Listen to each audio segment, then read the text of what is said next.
un escritor que se alimenta de todo lo que no es literatura, ¿no? Entonces ese trabajo con esa zona extraliteraria o esa pasión por los bordes de la literatura me parece que es muy interesante, ¿no? Hay muchos escritores argentinos, o no sé si muchos, pero hay varios escritores argentinos que merodean por esa zona, no exactamente de la misma manera o con la misma política que Puig, pero Puig creo que tiene eso, que es uno de los pocos escritores argentinos que se atrevió a asomar la cabeza, ¿no?, al abismo de lo no literario. Y creo que con eso hizo una literatura extraordinaria, ¿no? Realmente que yo diría absolutamente precursora, ¿no?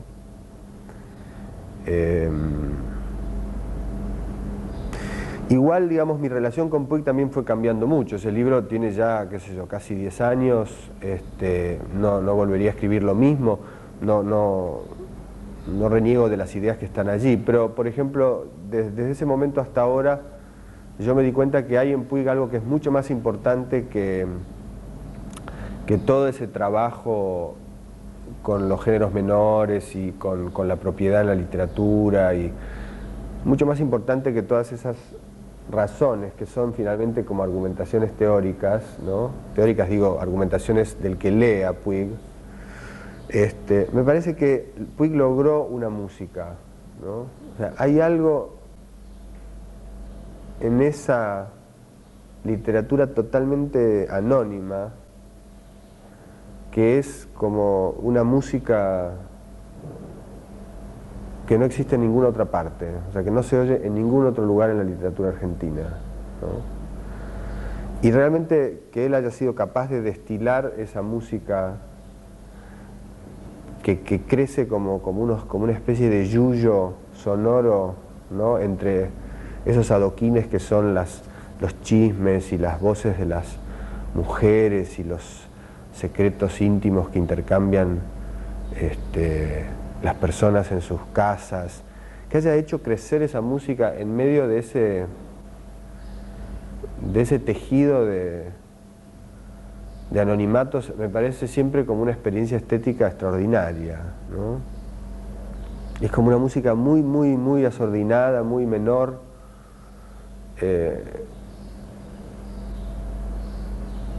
que al mismo tiempo, digamos, coquetea con la muerte de lo artístico y al mismo tiempo es el colmo de lo artístico, ¿no? Es difícil decirlo porque, bueno, difícil, qué sé yo, describirlo, pero yo diría que es eso, como haber tocado el corazón de lo no literario y haber descubierto ahí, como yo te dijera, no sé, la quintesencia de la literatura, ¿no? Que es como ni siquiera es una melodía, ¿no? Es como esas cosas que uno tararea casi sin darse cuenta, sin poder decir qué es lo que está tarareando, ni dónde lo escuchó. Es como un aire, ¿no? Es la idea misma del aire. Así, a mí me gustaría muchísimo poder escribir una literatura que se resumiera en un airecito. ¿Eso es lo que desarrollaste en el libro sobre la tradición de Argentina? No, esa fue la evolución de mi pensamiento sobre Puig desde que escribí ese libro hasta ahora. No, lo que yo desarrollaba ahí era más bien una serie de ideas, yo diría como de política literaria, ¿no? O sea, trataba de describir cómo era la política literaria de un escritor como Puig y de mostrar, digamos, en qué esa política literaria era totalmente extravagante respecto de las políticas literarias disponibles entre los escritores argentinos contemporáneos a Puig, ¿no? ¿Y él alcanzó a leerlo? Sí, yo se lo llevé cuando él vivía en Río. Yo fui una vez de vacaciones a Río y aproveché, acababa de terminar el manuscrito y estaba realmente muy entusiasmado con llevárselo y además con conocerlo. Y fui a visitarlo y fue una de las decepciones más atroces así de mi no sé si decir de mi vida literaria. Fue así tremendo.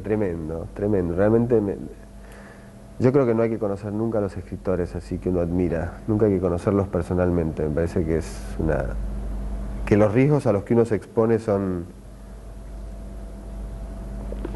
fatales, y además, en caso de sortearlos, la desesperación que a uno le agarra frente a ese escritor en persona nunca va a ser compensada por la satisfacción que ese encuentro va a deparar, ¿no? Me parece que cuando un escritor, digamos, que admira a otro escritor, se encuentra con ese otro escritor, lo único que puede salir de ahí es como una historia a la Henry James, o sea, una historia totalmente patética de decepción, engaño y traición, ¿no? Y Puig en ese momento estaba amargado y tenía una relación como de mucho resentimiento con la Argentina. Hacía mucho tiempo que no volvía y se sentía muy abandonado por sus amigos escritores en la Argentina, sentían que nadie hacía nada por él, y al mismo tiempo tenía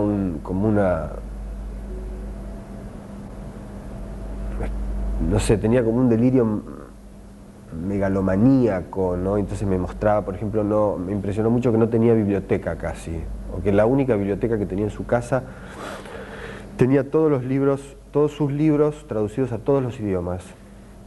O sea, era prácticamente una biblioteca no muy grande, digamos, como esta, llena de las ediciones en distintos idiomas de sus libros. Y después tenía una videoteca gigantesca, o sea, la biblioteca había sido reemplazada por la videoteca, ¿no? Y ya no iba al cine, y nuestro encuentro así languidecía todo el tiempo, o sea, era como una especie de crepúsculo insoportable. Y le di mi manuscrito y lo dejó así sobre el televisor, ¿no? Después, o sea, sí, yo me reía mucho, pero en su momento fue tremendo, tremendo. Lloró mucho contra la Argentina, o sea, hablaba pestes de la Argentina, pestes y pestes, y decía todo lo que él había hecho por los escritores argentinos que a él le gustaban en el exterior, y todo lo que los escritores argentinos no habían hecho por él en su propio país. Pero era como alguien, digamos, impaciente por terminar una cita, pero no porque tenga algo que hacer después, sino porque después, lo que venía después era así el ocio, ¿no? O una especie de aburrimiento inconsolable. Era muy, muy raro. Una cosa interesante que me contó, que era muy graciosa, era que se pasaba medio la vida viajando por el mundo, asistiendo a congresos de coleccionistas de video, que ahí me pareció que había como un devenir posible de la temática de la literatura de Puig, ¿no? Como una especie de devenir de ciencia ficción muy interesante.